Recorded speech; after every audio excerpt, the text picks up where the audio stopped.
Hi, this is Dave for Expert Village, and today we're making Fettuccine Alfredo Primavera.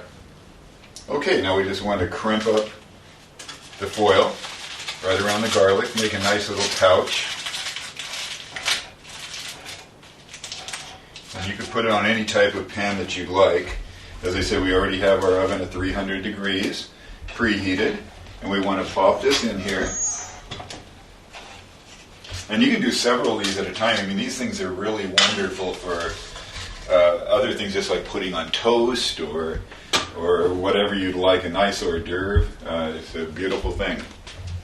Okay, our whole garlic has been roasting for about 45 minutes at 300 degrees in the oven. Now we're going to take this out. Be careful, pretty hot.